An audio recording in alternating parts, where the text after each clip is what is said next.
Are you considering making a major purchase? In this video, I am sharing 3 things to consider before making a major purchase. These are by no means comprehensive, but they should provide some guidance.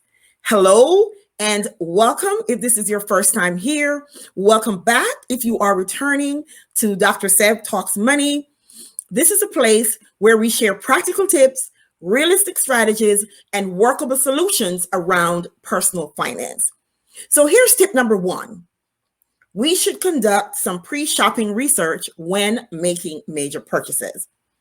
By no means should we make major purchases on a whim or based on emotions.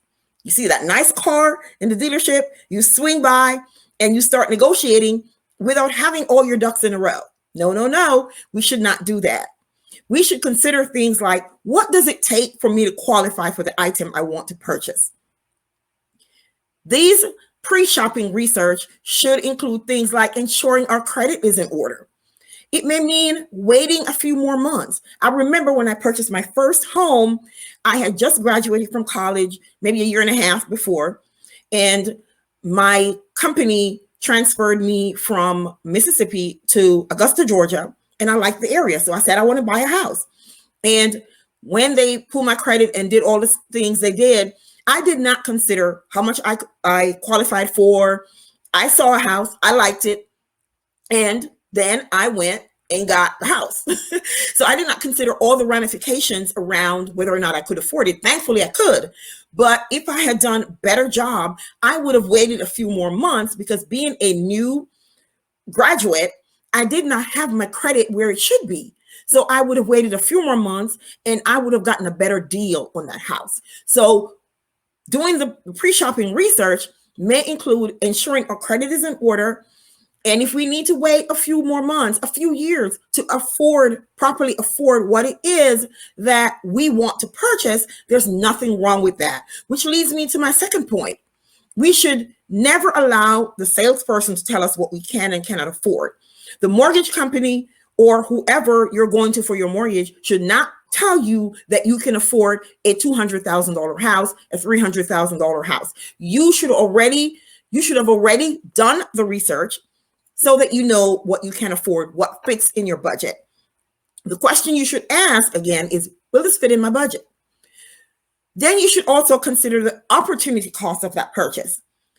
Do you have children that you want to put in private school? If you make this purchase, how will you be able to afford the purchase and put your children in private school?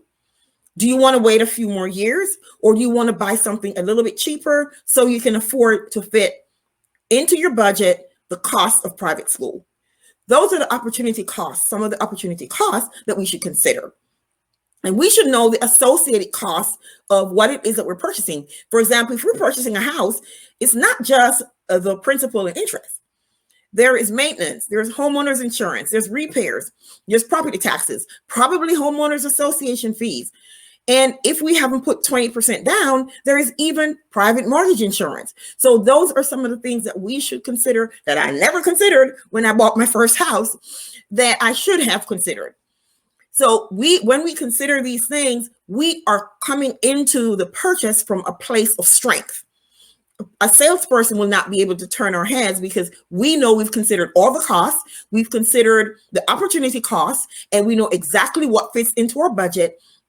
And once we do that, then the next tip, which is tip number 3, is we can go ahead and get pre-approved and be ready to negotiate because we've done the research. We know what fits in our budget. We know the salesperson can't tell us what we can and cannot afford. So we've gone and we've gotten pre-approved in tip number 3. And we walk in there ready to negotiate. We know what our stance is. We know our position. They can't put us in a 10% purchase when we know we qualify for one that's 5%. They can't tell us, oh, you can afford the car. We will get you to pay $200 per month and put us in a 7-year lease or a 7-year car payment. We know that based on what we qualify for, our interest rate qualifies us, and we can get a four-year deal. We can get that with a low interest rate because we know our numbers. So I hope this has been helpful, and I would like for you to follow this up by watching the video I'm going to be linking up here. And that video is called 5 Easy Ways to Save Money. That way you can save the money for that major purchase. So until next time, thanks for watching.